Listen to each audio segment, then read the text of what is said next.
पिपरिया हथवास में राम जी आ गए हैं और राम जी नहीं आधे घंटे बाद कन्हैया जी भी आएंगे। हम भाग्यशाली हैं जो राम जन्म की कथा और कृष्ण जन्म की कथा एक साथ सुन रहे हैं। बोलो जय जय श्री राम।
देखिए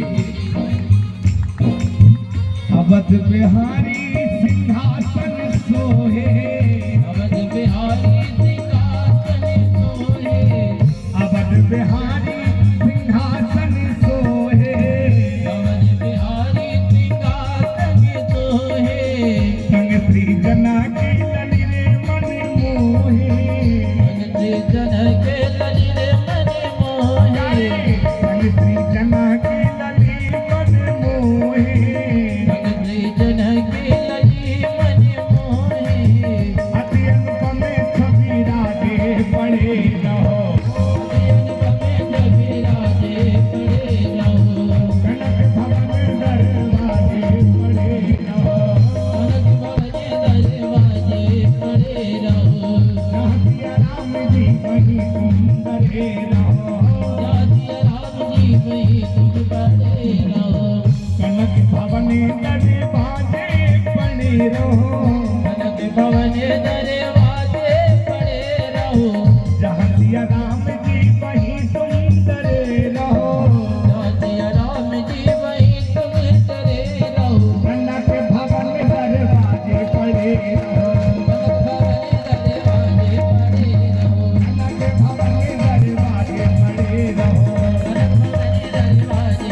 शिव शंकर भगवान की, श्री सीताराम भगवान की।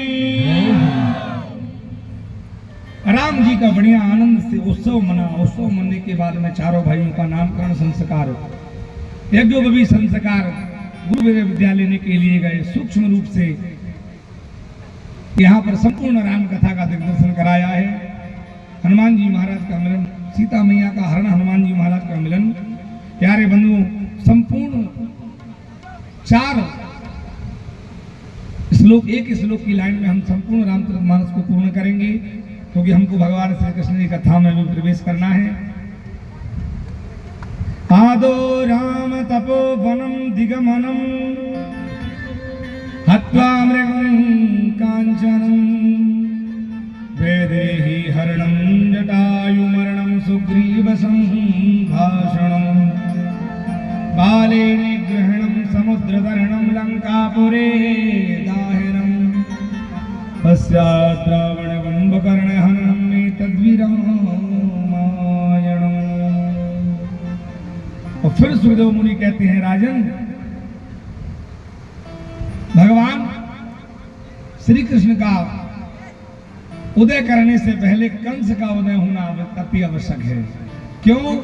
क्योंकि भगवान तब धरा पर आते हैं। देखिए, भगवान धरा पर कब आते हैं? भगवान धरा पर तब आते हैं जब अत्याचार बढ़ते हैं। जब जब हो ही धर्म की हानि, प्यारे बढ़हि असुर अधम अभिमानी। जब जब इस संसार में धर्म की हानि होगी, असुर बढ़ेंगे, तब क्या होगा?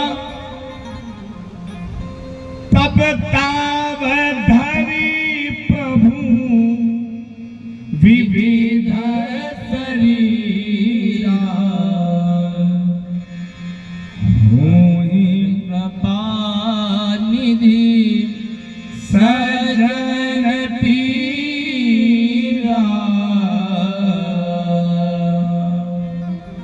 जब जब इस संसार पर अधर्म बढ़ता है, तब मेरे भगवान जन्म लेते हैं, तब मेरे भगवान प्रकट होते हैं, तब प्रभु विविध शरीर धारण कर करके सज्जनों की पीड़ा का हरण करते हैं। ऐसे ही द्वापर के समय में कंस का जन्म हुआ। कैसे हुआ? माई बाप, कंस के पिता हैं उग्रसेन और माता है पवन रेखा। जिस समय मैया पवन रेखा गर्भवती थी, उस समय पर मैया वन में गई, और जब वन में मैया ने प्रवेश किया तो दुर्मिल नाम के राक्षस की दृष्टि के पड़ने से कंस का जन्म हुआ। जैसे ही कंस का जन्म हुआ, वैसे ही महाराज आकाश मंडल में गूंज उठने लगी, नदियों का बहाव रुकने लगा, सारे अपशगुन एक साथ होने लगे, काली घटाएं छा गई, पर्वत पहाड़ हिलने लगे। ऐसे पुत्र के जन्म के बाद में जब सारे अपशगुन देखे, महाराज उग्रसेन बड़े धर्मात्मा व्यक्ति हैं,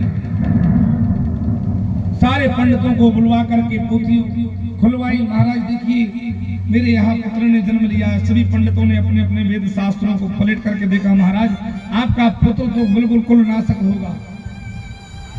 जिस नक्षत्र में ये बालक हुआ है, जिस ग्रह लग्न में ये हुआ है, उसके हिसाब से ये परिवार के लिए कलंक होगा, कुल के लिए कलंक धारण कराने वाला होगा।